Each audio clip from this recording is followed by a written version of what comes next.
देख रहे हैं न्यूज़ फॉर नेशन और मैं हूं सांत्वना आपके साथ। कुशवाहा अपसेट, पासवान सेट और सहनी से हो चुकी है भेंट। कुछ इसी तरीके से बिहार की सियासत में तेजस्वी यादव के खिलाफ सियासी स्क्रिप्ट बीजेपी ने तैयार कर लिया है। ये साफ साफ झलक रहा है कि बीजेपी की तरफ चिराग पासवान और मुकेश सहनी का झुकाव है। इसकी सीधी तस्वीरें रविशंकर प्रसाद की होली मिलन समारोह में भी देखने को मिली। वहीं दूसरी तरफ उपेंद्र कुशवाहा के रास्ते जदयू से अलग हो चुके हैं। जहां कभी मुख्यमंत्री नीतीश कुमार के बेहद करीबी और भरोसेमंद रहने वाले कुशवाहा आज नीतीश के सियासी दुश्मन बन चुके हैं। हालांकि राजनीति में ना तो कोई दुश्मन होता है और ना कोई दोस्त होता है। ये दुश्मनी और दोस्ती स्थायी नहीं होती। स्थायी होती है तो सिर्फ एक चीज, और वो है सियासत की संभावनाएं। और बिहार में बीजेपी की एक अलग संभावनाएं देखने को मिल रही है। अब ऐसे आने वाले दिनों में साल 2024 में होने वाले लोकसभा चुनाव की तैयारियों में क्या कुछ नजर आएगा, किसका झुकाव किस तरफ ज्यादा होगा, ये तो देखना बेहद दिलचस्प होगा।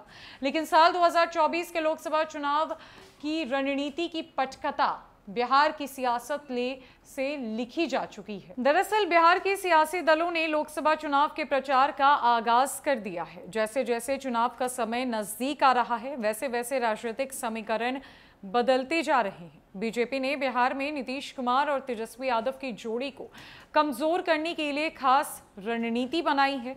सूबे की रणनीति जातीय आधारित होती है। ऐसे में विभिन्न जातियों के वोट बैंक को साधने के लिए बीजेपी एड़ी चोटी का जोर लगा रही है। चर्चा है कि बीजेपी ने चिराग पासवान के जरिए पासवान और उपेंद्र कुशवाहा के जरिए कोयरी कुशवाहा वोटों को सेट कर दिया है। अब वो राजपूत वोटों की सेटिंग में जुटी हुई है। आरा से पूर्व सांसद मीना सिंह जदयू छोड़कर बीजेपी में जा रही हैं, और जो कि इस रणनीति का हिस्सा है। मीना सिंह ने शुक्रवार को जदयू से इस्तीफे का ऐलान कर दिया। उन्होंने शनिवार को बीजेपी प्रदेश अध्यक्ष संजय जायसवाल से अपने बेटे विशाल सिंह के साथ मुलाकात की। इसके बाद जायसवाल ने उनके बीजेपी में आने की पुष्टि कर दी है। मीना सिंह सहकारिता क्षेत्र के दिग्गज नेता रहे दिवंगत अजीत सिंह की पत्नी है। वे राजपूत जाति से आती हैं। उन्होंने सीएम नीतीश द्वारा तेजस्वी यादव को अपना उत्तराधिकारी घोषित किए जाने की वजह से जदयू छोड़ दिया। अब वो बीजेपी में जा रही हैं। एक राजपूत नेत्री को अपने पाले में करके बीजेपी अपने वोट बैंक को मजबूत कर सकती है। उन्हें आरा या काराकाट से टिकट दिए जाने की चर्चा है। इस तरह 2024 के चुनाव में बीजेपी नीतीश तेजस्वी की जोड़ी को नुकसान पहुंचा सकती है। गौरतलब है कि राजनीतिक जानकारों की माने तो बीजेपी ने पासवान और कुशवाहा वोटरों को सेट कर दिया है। राष्ट्रीय लोक जनशक्ति पार्टी के मुखिया पशुपति पारस पहले से एनडीए में हैं। वहीं उनके भतीजे और लोजपा रामविलास गुट के प्रमुख चिराग पासवान भी जल्द एनडीए में वापसी कर सकते हैं। लोजपा की पासवान वोट बैंक में अच्छी पकड़ है। बीजेपी 2024 में इन चाचा भतीजा को एक करके नीतीश और तेजस्वी को बड़ा नुकसान पहुंचा सकती है। वहीं दूसरी ओर नीतीश कुमार के करीबी माने जाने वाले उपेंद्र कुशवाहा भी जदयू से अलविदा कह चुके हैं।